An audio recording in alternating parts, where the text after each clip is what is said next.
Hello friends, food stories by Sandhya में आपका स्वागत है।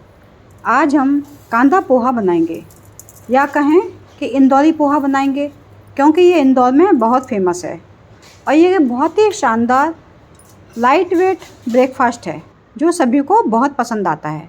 चलिए इसे बनाना शुरू करते हैं। इसके लिए मैंने 2 मीडियम साइज़ के आलू लिए हैं। आलूओं को छील लेंगे, छीलने के बाद ही हम इन्हें धोएंगे। एक बड़ी प्याज लेंगे, 2 मीडियम टमाटर लिए हैं, थोड़े से कड़ी लीव्स लिए हैं और 2 हरी मिर्च लिए हैं। इन सबको अच्छे से धो के एक कॉटन के कपड़े से हम इन्हें पोंछ लेंगे। पोंछना बहुत ज़रूरी है, क्योंकि अगर हम इन्हें पोंछेंगे नहीं तो इनमें जो पानी लगा रहता है उससे जब हम आलूओं को तेल में डालेंगे तो फिर ये गीले गीले होके ये सब्ज़ी वाला टेक्सचर हमको दे देंगे और हमें वो टेक्सचर नहीं चाहिए। तो इनको हम पोंछ लेंगे। पोंछ के फिर इनको छोटे छोटे पीस में हम कट करेंगे, क्योंकि हमें छोटे पीस में ही चाहिए। पोहे में छोटे पीस में ही आलू प्याज अच्छे लगते हैं। पोहा भी हम धो लेंगे। पोहे को धोने के लिए हम पोहे को नल के नीचे 3-4 बार पानी से धोएंगे। उसके ऊपर जो एक दूध ढकने वाली चलनी होती है उसको लगा के हम उसका पानी फेंक देंगे और जब पानी पूरा साफ़ निकलने लगे पोहे में, हम तब तक उसे धोएंगे और चलनी लगा के उसका पूरा पानी फेंक देंगे। बिल्कुल भी पानी उसके अंदर नहीं रहना चाहिए। ऐसे पोहे को हम यूज करेंगे। अब हमने आलू काट लिया है, प्याज भी काट ली है। अब हम कड़ी लीव्स को काटेंगे। इसे हम ऐसे नहीं डालेंगे, क्योंकि ये कहते हैं बालों के लिए बहुत अच्छा होता है। जब हम कड़ी लीव्स को ऐसे ही डाल देते हैं तो वो उठा उठा के सब लोग फेंक देते हैं। तो हम इसे अगर बारीक करके डालेंगे तो फिर ये हमारे खाने में आ जाएगा और धनिया पत्ती की तरह हम इसे यूज कर लेंगे। तो चलिए अब ये एक हम हरी मिर्च भी काट लेंगे। हरी मिर्च को भी एक मिर्च हम आलू के संग डालेंगे और आधी मिर्च हम कच्ची प्याज में काट के रख लेंगे, क्योंकि वो हम बाद में यूज करेंगे। तो हम इसकी भी तैयारी कर लेते हैं, काट लेते हैं इसे। पोहा एक बहुत ही बढ़िया रेसिपी है। हर कोई बनाता है, पर सबके बनाने का तरीका अलग अलग होता है। ये टमाटर भी हम काटेंगे। सब चीज़ हमें बिल्कुल बारीक बारीक काट के रखना है। ये पहले अगर हम तैयारी कर लें, कच्ची तैयारी हम पहले कर लें तो हमको बाद में दिक्कत नहीं होती है बनाने में। इसलिए हम पहले ही सारे सामान काट के इनको रख लेंगे। अब प्याज को थोड़ा सा हम डाल लेंगे आलू के साथ और थोड़ा हम टमाटर और प्याज को एक कर लेंगे। अब टमाटर प्याज में थोड़ा नींबू डालेंगे।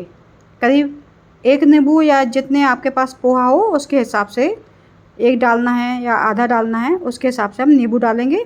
पर इसमें अभी नमक नहीं डालेंगे, क्योंकि नमक डालने से इसके टमाटर है ना, ये लूज हो जाएगा और अच्छा नहीं लगेगा। अब एक कढ़ाई में तेल गरम करेंगे और थोड़ी सी मूंगफली को रोस्ट कर लेंगे। रोस्ट करके ना बाहर निकाल लेंगे, क्योंकि मूंगफली पोहे के संग में बहुत ही अच्छी लगती है। तो अब इसके अंदर हम 1 चम्मच बारीक वाली राई डालेंगे, आधा चम्मच जीरा डालेंगे, उसके बाद कड़ी लीव्स और हरी मिर्च डाल देंगे। और ज़्यादा देर उन्हें चलाना नहीं है मैंने, तो वो कड़क हो जाएगी तो फिर हमारे दांतों में फंसेगी। तो जैसे ही हम कड़ी लीव्स डालेंगे वैसे ही हम आलू डाल देंगे, जिससे आलू के मॉइस्चर से कड़ी लीव्स जो है वो एकदम से सॉफ्ट रहे। उसके बाद हम आलूओं को मध्य आंच पे, आंच हमें ज़्यादा तेज़ नहीं रखनी है, मध्य आंच पे हम ढक ढक के उन्हें पकाएंगे। अब पोहे हमारे करीब 20 मिनट हो चुके हैं। अब इसके अंदर हम अपने मसाले डाल देंगे। नमक डालेंगे, हल्दी डालेंगे, मिर्ची डालेंगे और 1 चम्मच इसमें शक्कर डालेंगे। शक्कर बहुत ज़रूरी है, क्योंकि शक्कर से बहुत ही शानदार टेस्ट आता है। तो इसमें शक्कर डाल देंगे और इन सबको मिला देंगे, क्योंकि अगर हम आलूओं के साथ पोहा डाल के फिर हम अगर मसाले डालते हैं तो सब जगह अच्छे से मिल नहीं पाता है और कहीं कम कहीं ज़्यादा हो जाता है और ये भी पता नहीं लग पाता फिर कि क्या चीज़ ज़्यादा हो गई क्या कम हो गई। तो हम अलग अलग ही डालते हैं तो हमारे हर चीज़ में मसाला एकदम बराबर से लगता है। अब हमने इसमें अपने मसाले डाल लिए हैं। अब आलू देख लेते हैं। आलू भी हमारे लगभग गल गए हैं, इनको चेक कर लेंगे। अब इसमें थोड़ी सी कच्ची प्याज डालेंगे। कच्ची प्याज हम पहले तेल में नहीं डालेंगे, क्योंकि अगर हम तेल में डाल देंगे तो एकदम से सूखी सब्ज़ी बन जाएगी, और हमको सूखी सब्ज़ी नहीं बनाना है, हमें शानदार पोहे बनाना है। अब आलूओं में नमक डालेंगे, हल्दी डालेंगे, थोड़ी लाल मिर्ची डालेंगे और फिर इनको आपस में मिलाएंगे। इसमें हमें अमचूर अगर आपको पसंद है तो डालें, वैसे जो प्याज में हमने नींबू डाला है उससे हमारा काम हो जाएगा। अब इसके अंदर हम सफल मटर मैंने ली है, क्योंकि वो बॉयल होती है, तो ये लेके हम 1 मिनट ढक के पकाएंगे। यदि आप ग्रीन वाली वो जो आती है सब्जी वाली मटर, उसे यूज करते हैं तो उसे आप पहले 2 मिनट उबाल लें, क्योंकि नहीं तो आलू के संग में पकाने से मटर पिचक जाती है और पिचक के 2-2 भाग में हो जाती है, वो टूटी टूटी सी हो जाती है। तो यदि आप या तो सफल मटर यूज करें और या फिर आप उसे बॉईल करके करें। अब इसमें अपना पोहा डाल देंगे। अब पोहे में सब कुछ मिला हुआ है, हमें अलग से कुछ डालने की आवश्यकता इसमें नहीं है। अब इसको चला चला के अच्छे से सारे मसाले मिलाने तक इन्हें पकाएंगे। देखिए लगभग ये इन्हें चलाना बहुत ज़रूरी है, जिससे आलू, प्याज, मटर, मसाले सब इसमें एक दूसरे से मिल जाएं। और देखिए बहुत ही सॉफ्ट बने हैं, बहुत ही सॉफ्ट। एकदम से जब आप खाएंगे ना तो आपका मन खुश हो जाएगा, इतने बढ़िया बनते हैं। अब ये पोहे लगभग बन के तैयार हो गए हैं, तो हम यहाँ पे अपनी गैस बंद करेंगे। अब जो हमने टमाटर प्याज आपस में मिला के नींबू डाल के रखे हैं ना, इसमें थोड़ा सा नमक डाल देंगे। सब में अलग अलग डालने से क्या होता है कि हर चीज़ में कितना डालना है ये अच्छे से मिल जाते हैं आपस में, और इकट्ठा अगर एक जगह डाल दो ना तो वो मज़ा नहीं आता है।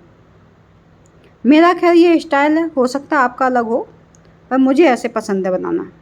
अब ये हमारे पोहे बन चुके हैं, देखिए कितने सुंदर बने हैं, बिल्कुल एक एक पोहा। अब हम गैस बंद कर देंगे। गैस बंद करके अब इसके ऊपर अपने रोस्टेड मूंगफली डालेंगे, कटी हुई बारीक प्याज डालेंगे, टमाटर डालेंगे,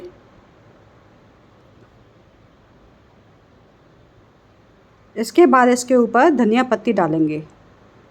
ये बहुत ही सॉफ्ट बनते हैं, एकदम मुंह में घुल जाने वाले पोहे बनते हैं। जब आप बनाएंगे तो आप कहेंगे कि सच में मुंह में रखते ही मज़ा आ जाएगा।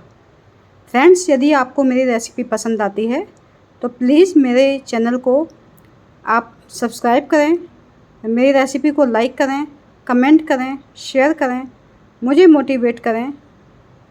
अब मैंने इसके ऊपर बारीक वाला सेव डाल दिया है। आप कोई नमकीन भी डाल सकते हैं, ज़रूरी नहीं है कि आप सेव ही डालें, इसके ऊपर कोई नमकीन डालो, वो भी अच्छा लगता है। अब इन्हें आपस में मिला देंगे। अब जब ये टमाटर, प्याज, नमकीन, नींबू, धनिया, मिर्ची सब मिल जाता है तो देखने में भी कितने सुंदर लगते हैं, और खाने में तो पूछे ही मत, बहुत ही मज़ा आ जाता है। अब देखिए आपको ये हम सर्व करके दिखाते हैं। देखिए एक एक पोहा अलग अलग होगा, कहीं कोई गुठले नहीं होंगे इसके अंदर। और खाने आप मेरी रेसिपी को एंजॉय कीजिए, आप बनाइए और मुझे कमेंट करके बताइए कि सच में आपको मेरे पोहे की रेसिपी कैसी लगी। Thank you.